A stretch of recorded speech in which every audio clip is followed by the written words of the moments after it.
बिस्मिल्लाहिर्रहमानिर्रहीम। अस्सलाम वालेकुम नाज़रीन, आप यूट्यूब चैनल देख रहे हैं। मैं इमरान ख़ान हूँ। हम सैलाब मुतासरीन की मदद के लिए इस तरफ जा रहे हैं दादू में, और रास्ते में मैं आपसे मुखातिब हूँ क्योंकि ख़बरें बहुत इम्पॉर्टेंट हैं। जो पहली ख़बर है वो रिपोर्ट हुई है जेरूशलम पोस्ट से। जेरूशलम पोस्ट जो है वो, अगर इसराइल के आप टॉप के 3 अखबारात निकालें तो उनमें से एक ये भी है। इसकी बहुत सारी ख़बरें माजी में भी ठीक साबित हुई हैं, कई ख़बरें जो है वो गलत भी साबित हुई हैं, लेकिन ज़्यादातर इसकी क्रेडिबिलिटी को चैलेंज नहीं किया जा सकता। और जब ये इस तरह की ख़बरें देते हैं तो वो दुरुस्ती साबित होती हैं। यानी इसी अखबार ने कहा था कि इसराइली वज़ीर आज़म नेतन्याहू वो गए थे न्यूम सिटी में जो सऊदी अरब बना रहा है। वहाँ पे अमरीकी वज़ीर ख़ारजा उस वक्त के, और उनके साथ जिन्होंने रिसीव किया था वो मोहम्मद बिन सलमान थे। ये क्लेम इस अखबार ने और दीगर अखबारात ने किया था गालिबन। मुझे जहाँ तक याद पड़ता है ये भी अखबार उसमें शामिल था, और उसकी तरदीद नहीं की जा सकी थी इसराइली हुकूमत की जानिब से। तो अब इन्होंने एक क्लेम पाकिस्तान के बारे में कर दिया है, और ये बहुत बड़ा क्लेम है। वो कौन है जो चाहता है कि पाकिस्तान इसराइल के करीब आ जाए, या पाकिस्तान इसराइल के साथ ताल्लुकात को बेहतर करे, या उसके लिए गुंजाइश पैदा करे? देखिए, पाकिस्तान में कुछ सहाफ़ियों को माजी में कहा गया है, और काफ़ी बासर लोगों ने सहाफ़ियों के ऊपर ये दबाव डाला है कि आप ऐसी बात करें जिससे इसराइल के लिए गुंजाइश पैदा हो। उसका रीज़न ये है कि अरबों ने इसराइल से ताल्लुकात बना लिए हैं, वो उनके साथ कारोबार कर रहे हैं, वो उनके साथ मामलाते ज़िंदगी को आगे बढ़ा रहे हैं जिनकी असल में जंग थी। अगर अरब फ़लस्तीनियों के लिए आवाज़ नहीं उठा रहे तो आप यहाँ, पाकिस्तान एक दूर दराज मुल्क है, पाकिस्तान के उतने वसाइल भी नहीं हैं, और फिर आप इसराइल के साथ एक दुश्मनी ले रहे हैं जिसका आपको लगातार आलमी सतह पर नुकसान हो रहा है। इस किस्म की बातें जो हैं वो सहाफ़ियों को बताई जाती थी। फिर उनसे एक्सपेक्ट किया जाता था कि वो इसको जाकर वो करेंगे भी। कुछ सहाफ़ियों ने जो है वो इस पर कभी बात की, कुछ ने नहीं की, कुछ पे तनकीद हुई, और ये मामलात ऐसे ही हैं। मुझे भी एक सहाफ़ी ने ही बताया था कि उससे एक बहुत बड़ी बासर शख्सियत ने क्या बात की थी। बहरहाल ये ख़बर ज़रा आप सुन लें। और PMLN के दौर में माजी में भी इस किस्म की डेवलपमेंट्स हो चुकी हैं। मरीम नवाज़ साहिबा ने एक मरतबा एक ट्वीट कर दिया था, और बाद में पता चला, उन्होंने ट्वीट ये सोच के किया था कि ये इमरान खान फंस रहा है। तो वो सहाफ़ी ने बाद में बताया कि इमरान खान नहीं फंस रहा, ये आपके वालिद गिरामी के दौर की बात मैं लिख रहा हूँ कि आप लोग ये मुज़ाकरात इसराइल के साथ या मामलात इसराइल के साथ आप लोग चला रहे थे। तो अब आ जाएँ कि अब क्या हुआ है लेटेस्ट। इसमें यह है कि जेरूशलम पोस्ट में शाया होने वाली रिपोर्ट के मुताबिक पाकिस्तान और इंडोनेशिया के सफारती वफूद इस हफ्ते खुफिया दौरों पर इसराइल में मौजूद हैं। मौजूद होंगे नहीं, मौजूद हैं, वो लिख रहे हैं। पाकिस्तान और इंडोनेशिया। देखिए, इंडोनेशिया का भी सेम पाकिस्तान से मिलता जुलता इसराइल को लेकर एक मौक़िफ़ रहता है। तो उन्होंने कहा जी कि पाकिस्तान और इंडोनेशिया के सफारती वफूद इस हफ्ते खुफिया दौरों पर इसराइल में मौजूद हैं। इसी हफ्ते के आखिर में पाकिस्तानी वफ़द सदर इसहाक हरज़ोग से भी मुलाकात करेगा। पाकिस्तानी वफ़द की इसराइली सदर के साथ इसी हफ्ते के आखिर में मुलाकात होगी। पाकिस्तानी वफ़द की सरबराही नसीम अशरफ कर रहे हैं। ये नसीम अशरफ कौन हैं, इनकी तफसीलात क्या हैं, ये मैं आपको आने वाले दिनों में तफसील के साथ बताऊंगा। ये बहरहाल परवेज़ मुशर्रफ साहब की काबीना का हिस्सा हुआ करते थे। वज़ीर मुमलिकत उस दौर में, परवेज़ मुशर्रफ साहब के दौरे हुकूमत में जब उनकी हुकूमत थी तो ये वज़ीर मुमलिकत रह चुके हैं। तो नसीम अशरफ साहब के बारे में इतना मैं आपको बता दूं सिर्फ। और परवेज़ मुशर्रफ साहब के दौर में भी कुछ इसराइल के मामले पे हिलजुल हो रही थी, और इमरान खान साहब ने बिल्कुल साफ चिट्टा इनकार कर दिया था कि जब तक फ़लस्तीनियों को उनका हक़ नहीं मिलेगा तब तक मैं इसराइल को तस्लीम नहीं कर सकता। यही बानी पाकिस्तान कायदे आज़म का मौक़िफ़ था। बल्कि इमरान खान साहब एक कदम और आगे बढ़ गए, और उन्होंने कहा कि अगर मैंने इसराइल को इन हालात में तस्लीम कर लिया, जब वो फ़लस्तीनियों का खून बहा रहा है और उनको मस्जिद में नमाज भी नहीं पढ़ने देता, और उनको उनका बुनियादी हक़ आज़ादी का नहीं मिल रहा, तो मैं अपने अल्लाह को क्या जवाब दूँगा। तो उस दिन बहुत सारे लोगों ने कहा था कि इमरान खान साहब का इख्तिताम अब शुरू हो गया है। वजह यह है कि जब इस लेवल पे आके कोई आदमी इनकार करता है तो फिर उसके ख़िलाफ़ आलमी सतह के ऊपर बहुत सारी चीज़ें हो जाती हैं। इस किस्म की बातें उन दिनों में की जा रही थी। बाद में हमने इमरान खान साहब की हुकूमत को गिरते हुए और रजीम चेंज होते हुए देखा। बहरहाल ये अखबार क्या लिख रहा है, हम इस तरफ आते हैं वापस। वो कह रहे हैं कि दौरा इसराइल के दौरान पाकिस्तानी वफ़द को इसराइल भर के दौरे भी करवाए गए। मुख्तलिफ़ इलाके, मुख्तलिफ़ शहर, उनकी तरक्की, उनकी बहुत सारी चीज़ें वो दिखाई गई पाकिस्तानी वफ़द को। रिपोर्ट में मज़ीद बताया गया है कि वफ़द में कराची से ताल्लुक़ रखने वाले एक सहाफ़ी भी शामिल हैं। अब ज़रा मेरे कराची वाले दोस्त देख लें अपने इर्द गिर्द कौन गायब है, और ज़रा चेक कर लें हमारी बरादरी में से कौन सा ऐसा बंदा है जो इस वक्त कराची में मौजूद नहीं है और गायब है, और उसका ज़रा पता करवा लें, वरना आने वाले दिनों में पता तो चल जाएगा कि ये कौन सा सहाफ़ी है जो पाकिस्तानी वफ़द के साथ चीज़ों को देखने के लिए इसराइल में मौजूद है। इससे पहले एक सहाफ़ी अहमद कुरैशी, आपको याद होगा, वो उसने इसराइल का दौरा किया था और बाद में उसको पाकिस्तान के सरकारी टेलीविज़न से इसलिए निकालना पड़ा कि पाकिस्तान में बहुत बड़े पैमाने के ऊपर एहतजाज हुआ था। अब सवाल ये पैदा होता है कि क्या इस मामले के ऊपर फजलुर रहमान साहब और बाकी तमाम पॉलिटिकल पार्टीज़ जो पीडीएम का हिस्सा हैं, वो तमाम ये सवाल पूछेंगी हुकूमत वक्त से, और क्या शहबाज शरीफ साहब से ये सवाल पूछा जाएगा? क्योंकि शहबाज शरीफ साहब ने कल ही कहा कि पाकिस्तान आलमी तन्हाई का शिकार अब नहीं रहा। तो क्या ये इसराइल से ताल्लुकात बनाने पे आप आलमी तन्हाई से निकलना जा रहे हैं? क्या कर रहे हैं? इसके ऊपर एक क्लैरिफिकेशन आनी चाहिए महकमा खारजा की, और जेरूसलम पोस्ट के ऊपर केस करना चाहिए आलमी सतह के ऊपर कि वो पाकिस्तान के खिलाफ ऐसा प्रोपेगेंडा कर रहा है। नहीं करते तो आपको लग पता जाएगा। बहरहाल देखिए, इस मामले में मैं कोई स्टेटमेंट नहीं दे रहा, लेकिन मैं आपको ये कह रहा हूँ कि पाकिस्तान का एक मौक़िफ़ रहा हमेशा से, वो ये कि फ़लस्तीनियों को उनका हक़ मिल जाए। यही अक़वाम मुत्तहिदा का सबका है कि फ़लस्तीनियों को उनकी रियासत मिल जाए, उनका हक़ मिल जाए जो उनका बुनियादी हक़ है, और उनको अपनी इबादात और जो कुछ भी वो अपनी रसूमात अदा करते हैं उसके लिए मुकम्मल आज़ादी हासिल हो। तो फिर तो इसराइल से कोई प्रॉब्लम नहीं है। दुनिया भर के मुल्कों से हमने जो गैर मुस्लिम ममालिक हैं उनसे ताल्लुकात हैं और रहते हैं और रहने चाहिए, लेकिन प्रॉब्लम यह है कि फ़लस्तीनियों को उनका राइट नहीं मिलता और वो मिलना चाहिए। यही पाकिस्तान की डिमांड है शुरू से। मरीम नवाज़ साहबा और नवाज़ शरीफ साहब को एवन फील्ड रेफरेंस के अंदर मेरे ख्याल में अब फारिग कर दिया जाएगा, और कुछ लोग कह रहे हैं ये डील का हिस्सा है, और कुछ सहाफ़ी भी ये कह रहे हैं कि ये डील का हिस्सा है और ऐसा होगा। मरीम नवाज़ साहबा को उनका पासपोर्ट भी वापस मिलेगा, उनका केस भी ख़त्म हो जाएगा, क्योंकि नैब अब किसके कंट्रोल में है? हुकूमत के। नैब का चेयरमैन कौन है? हुकूमत को पता है। सारा कुछ किसके कंट्रोल में? हुकूमत जानती है। और नैब ने अब केस लड़ना है, सारी दुनिया जानती है कि उन्होंने नहीं लड़ना, लिहाजा अब किसी भी अदालती सवाल का तसल्ली बख्श जवाब नैब नहीं देगा और गुंजाइश पैदा करेगा कि मरीम नवाज़ और नवाज़ शरीफ जो हैं वो बाइज़्ज़त बरी हों उन केसों के अंदर जिनके अंदर उनको सज़ाएँ हो चुकी हैं। अब कुछ सवालात मैं आपके सामने रख देता हूँ। नंबर एक ये है कि अदालत ने हदायत की कि नैब बताया कि अपार्टमेंट ख़रीदने के लिए अदायगी नवाज़ शरीफ ने की। नंबर दो, नवाज़ शरीफ का कंपनियों के साथ ताल्लुक़ साबित करें। नंबर तीन, कंपनियों का फ़्लैट के साथ ताल्लुक़ साबित करें। नंबर चार, फ़्लैट्स 1993 में ख़रीदना साबित करें। फिर इसके बाद फिर मरीम नवाज़ का फ़्लैट से ताल्लुक़ साबित करें।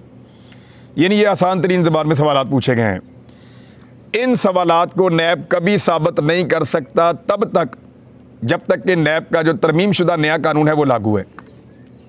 वजह क्या है? नैब के नए कानून के मुताबिक जो वज़न है सारा का सारा सबूत प्रोवाइड करने का वो नैब पे आ गया। अब नैब को देना पड़ेगा। इससे पहले और अब कानून में फ़र्क क्या है मैं आपको बता देता हूँ। टेक्निकली मरीम नवाज़ और नवाज़ शरीफ को बचा लिया गया है, इसमें अदालत का कोई कसूर नहीं है, नैब का कोई कसूर नहीं है, कानून ही बदल दिया गया है। मिसाल देता हूँ आपको मैं, मिसाल के तौर पे मेरे पास बहुत आसान मिसाल देता हूँ। मेरे पास ये लैपटॉप है, ये मेरी हैसियत से ज़्यादा महंगा है, तो नैब पूछेगा आपका है, मैं कहूँगा जी मेरा है। वो कहेगा जी कहाँ से लिया, पैसे कहाँ से आए? पहले कानून ये था कि मैंने बताना है कि मेरे पास पैसे कहाँ से आए कि मैंने ये ले लिया है, क्योंकि ये मेरी हैसियत से ज़्यादा का है। अब मैंने ले लिया है, उन्होंने पूछा आपका है, उन्होंने सिर्फ इतना साबित करना है कि ये मेरा है, साबित सिर्फ इतना करना है कि मेरा है। उसके बाद मैंने साबित करना है कि मैंने इसको लिया कहाँ से है। इसी तरह अब ये कानून ये कहता है कि पहले नैब ने ये साबित करना है कि ये मेरा है, और उसके बाद नैब ने साबित करना है कि मैंने ये कहाँ से लिया है। तो ये तो जादूगरों वाला कानून हो गया ना कि नैब को ख्वाब आएंगे और जादू बन जाएगा कोई और उसको पता चल जाएगा कहाँ से लिया है। एक आदमी ने एक प्रॉपर्टी ले ली 1 अरब की और नैब ने साबित करना है कि प्रॉपर्टी इसकी है, साबित हो गया जी इसकी है। अब पहले ये होता था कि उस बंदे ने बताना है कि मैंने 1 अरब रुपया कहाँ से लाया मैं जो मैंने ये प्रॉपर्टी ली है। अब ये साबित नैब ने करना है कि ये 1 अरब रुपया कहाँ से लाया जहाँ से इसने प्रॉपर्टी ली है। तो इतने आराम से वाइट कॉलर क्राइम में सियासतदान तो नहीं फंसते। पूरी दुनिया से हमने अपना कानून तब्दील कर दिया। तो बहुत मुबारक हो पाकिस्तान को। मरियम नवाज़ साहब और नवाज शरीफ साहब बाकायदा एक डील के तहत जैसी हुकूमत आई, ऐसा लगता है उसी तरह ये निकल जाएंगे। अब आ जाए, मरियम औरंगज़ेब और जावेद लतीफ़ के ख़िलाफ़ पेशावर में भी मुकदमा दर्ज कर लिया गया है और ये लोगों को मजहबी जज्बात को भड़का रहे हैं लोगों के। और एक रहमानुल्लाह साहब हैं, उन्होंने दरख्वास्त दी थी, उनकी दरख्वास्त के ऊपर ये मुकदमा दर्ज किया गया है और उसमें यही कहा गया है कि इन लोगों ने लोगों के मजहबी जज्बात को भड़काने की कोशिश की है। और इस तरह तो एक लीडर के ऊपर जो है वो कोई कातलाना हमला कर सकता है। और इमरान खान साहब को इस बारे में खुफिया इतलात मौजूद हैं और पाकिस्तान के बड़े अहम हसास एरिया से उनको ये इन्फॉर्मेशन मिली है। इमरान खान साहब को पंजाब असम्बली में वज़ीर आज़म के ख़िलाफ़ आर्टिकल 6 के तहत कार्रवाई की करारदाद मंजूर कर दी गई है। क्यों की गई है ज़रा टेक्निकली समझिए, अब ये बड़ी ज़बरदस्त चीज़ है। नवाज शरीफ साहब कौन है? इश्तिहारी। नवाज शरीफ साहब कौन है? मफरूर है। नवाज शरीफ साहब कहाँ हैं? बरतानिया में हैं। नवाज शरीफ पाकिस्तान के किसी मामले के अंदर मुदाखलत नहीं कर सकते। जेल में इस वक्त कानून के मुताबिक उनको सज़ा काटनी चाहिए। वो बाहर बैठ के फैसला कर रहे हैं कि पाकिस्तान का आर्मी चीफ कौन होगा। इसी बात से इमरान खान ने मना किया था और कहा था मेरिट पे होना चाहिए। तो इस पर फ़ौज में शदीद गमो गुस्सा आ गया था DGI SPR साहब के मुताबिक। अब इमरान खान साहब ने सवाल पूछा है कि अब आपको गमो गुस्सा, यानी सारी पाकिस्तानी कौम ही पूछ रही है कि अब गमो गुस्सा क्यों नहीं आ रहा जब एक मफरूर इश्तिहारी के बारे में वुज़रा कह रहे हैं कि वो बाहर बैठ के फैसला करेगा और मुशावरत करेगा कि पाकिस्तान का आर्मी चीफ कौन होना चाहिए। और मैं आपको एक इन्फॉर्मेशन दे देता हूँ पक्की, अब तक की इतला के मुताबिक, सोर्स मेरे पास भी हैं और बड़े शानदार हैं। अभी तक PMLN वाले यही पता करवाना चाहते हैं कि सोर्स कौन है, इनको कभी भी पता नहीं चलेगा इंशाल्लाह। नवाज शरीफ साहब ने साफ इनकार कर दिया है शहबाज शरीफ साहब को कि जनरल कमर जावेद बाजवा साहब को एक्सटेंशन नहीं देनी। ये जो प्लान एक्सटेंशन का एक मौजूद था उसमें साफ इनकार हो गया है कि नवाज शरीफ साहब इसके ऊपर राज़ी नहीं हैं, ना लंदन की PMLN इसके ऊपर राज़ी है। मुस्लिम लीग नून का जो लंदन वाला पूरा पोर्शन है मरियम को मिला के, ये लोग इस बात पे खुश नहीं हैं कि जनरल कमर जावेद बाजवा साहब को एक्सटेंशन दी जाए। और शाहिद खाकान अब्बासी साहब थोड़े दिन पहले इसकी मुखालफत कर भी चुके हैं। तो बहरहाल ये खबर आप महफूज रखें कि मियाँ साहब नहीं चाहते, अब शहबाज शरीफ साहब कोई अपनी मर्ज़ी करना चाहते हैं या मनाने की कोशिश करें तो अलग बात है। लेकिन शेख रशीद की खबर है कि लंदन वालों ने बात नहीं सुनी शहबाज शरीफ की और उनकी बात मानी भी नहीं। तो आर्टिकल 6 के तहत जी कह रहे हैं शहबाज शरीफ पे मुकदमा करो, क्योंकि ये मफरूर इश्तिहारी से लंदन में जाके मशवरा कर रहे हैं कि पाकिस्तान का नया आर्मी चीफ कौन होगा। वैसे पाकिस्तान एक एटॉमिक पावर है, उसके आर्मी चीफ का तायुन जो है वो आईनी और कानूनी तरीके से होना चाहिए। ऐसे लोग जो इश्तिहारी हों, मफरूर हों, उनको कोई हक नहीं है कि वो इस किस्म के अहम फैसले करें। मरियम नवाज़ साहबा ने कहा है कि इमरान खान में हिम्मत है तो धमकाने वालों के नाम लें, ये X और Y क्या होता है। इमरान खान साहब जिनसे मुखातिब है ना मरियम नवाज़ साहबा, वो बहुत सियाने हैं। ये जो लोग हैं ना पाकिस्तान की मिडिल क्लास, ये बड़े तगड़े हैं, ये ज़हनी तौर पे बड़े मिच्योर हैं। इनको पता है X क्या है, Y क्या है, Z क्या है, ये सबको जानते हैं और इनको बहुत सारा कुछ बताने की ज़रूरत नहीं होती। इनको एक इशारा चाहिए होता है और ये सब समझ जाते हैं। मे बी आप ऐसे लोगों से मुखातिब होती हो जहाँ पे बहुत कुछ बताने की ज़रूरत पड़ती हो, या हो सकता है आपको ये समझने में थोड़ी दिक्कत आ रही हो मरियम नवाज़ साहबा। लेकिन पाकिस्तानी एक एक बंदा और बच्चा बच्चा जानता है जिनको इमरान खान साहब एड्रेस कर रहे हैं। वो बेवकूफ़ नहीं है जो उठ के इतनी बड़ी तादाद में जलसों में आ जाते हैं। वो बेवकूफ़ नहीं है जो इतनी बड़ी तादाद के अंदर इकट्ठे हो जाते हैं। उनको पता है कि किसके बारे में इमरान खान बात कर रहे हैं और वो उसके ऊपर रिस्पॉन्ड भी करते हैं। क्योंकि आप लोगों को समझ नहीं आ रही, माजी में आप लोग भी खिलाई मखलूक और बहुत सारे ऐसे अल्फाज इस्तेमाल करते रहे हैं। लेकिन चले, अब ये उकसाने का एक तरीका होता है कि मामला इनका और ज़्यादा बिगड़े। तो इमरान खान साहब को इस बात की मेरे ख्याल में अब फिक्र नहीं है। वो बार बार धोखा खाने के बाद इस नतीजे पर पहुँचे हैं कि इलेक्शन उनको दिया नहीं जाएगा, उनको या अवाम को इलेक्शन पाकिस्तान में छीनना पड़ेगा। मैंने उनसे कहा था कि ये सैलाब आया हुआ है, खान साहब कैसे आप करेंगे? उन्होंने कहा सैलाब में डूब रहे हैं 3 करोड़ लोग, महंगाई के सैलाब के अंदर डूब रहे हैं पाकिस्तान के 19 करोड़ लोग और उनका सबका बच्चों का मुस्तकबिल ख़राब हो गया है। लोग मेरी तरफ देख रहे हैं और बहुत दबाव डाल रहे हैं। मैं कैसे पीछे रह सकता हूँ? मैं कैसे लोगों को इस वक्त अकेला छोड़ सकता हूँ? लोगों की एक्सपेक्टेशंस बहुत ज़्यादा हैं हमारे से, तो हमें हर हाल में लोगों को उनका हक लेकर देना है। और सैलाब में भी हम देखो लोगों को बचा रहे हैं, कोशिश कर रहे हैं। हम जितना ज़ोर लगेगा हम लगाएंगे और हम उनके साथ हैं। लेकिन ये जो बाहर सैलाब के बगैर जो लोग तबाह हो गए 19 करोड़ जो बिल नहीं दे पा रहे, मैं आपको एक चीज़ बताता हूँ। मैं लाहौर से निकल रहा था दादू के लिए, रास्ते में एक फैमिली बैठी हुई थी, अच्छे खासे दिख रहे थे। उनके बच्चे ने हाथ में एक बोर्ड उठाया हुआ था, घर का किराया देना, पैसे दे दो। पैसे सारे बिजली के बिल में चले गए हैं। रात को एक बिजनेसमैन आए, मुझे वो कुछ हमें उन्होंने देनी थी डोनेशन। वो कह रहे थे मेरे फैक्ट्री के अंदर बहुत सारे लोगों ने अगली एडवांस तनख्वाह पता क्यों ली है? सिर्फ इसलिए लिए कि बिजली का बिल अदा करना है। अब वो एडवांस तनख्वाहें लेकर लोग बिजली का बिल अदा कर रहे हैं। ये हालात हो गए हैं पाकिस्तान में। तो इस वक्त इमरान खान साहब पीछे नहीं हट सकते, वो नहीं छोड़ सकते इस मामले को, उनको आगे ही बढ़ना पड़ेगा और बहुत जल्दी ये एहतजाज बड़ी शिद्दत इख्तियार कर जाएगा। फजलुर रहमान साहब ने कहा कि इमरान खान साहब के खिलाफ कार्रवाई ना करने पर मैं हुकूमत से खाइफ हूँ। फजलुर रहमान साहब नाराज़ हो गए, खफा हो गए।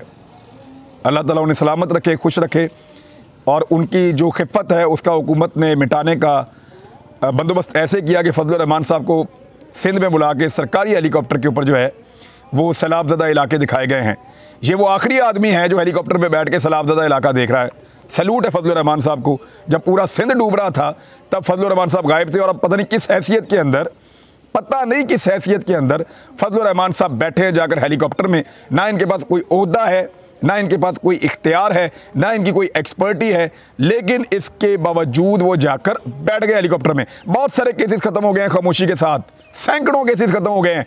जितने पुलिस वालों के ऊपर, ब्यूरोक्रेट्स के ऊपर केस बने हुए थे नैब में, वो सारे खामोशी के साथ एक एक करके ख़त्म होते चले जा रहे हैं। वकला वहाँ पे डेट लगवाते हैं, अदालत में जाते हैं, कहते हैं केस नहीं बनता, अदालत केस नैब को वापस कर देती है, केस बनता ही नहीं है। तो इस तरीके से ये सारी चीज़ें चल रही हैं।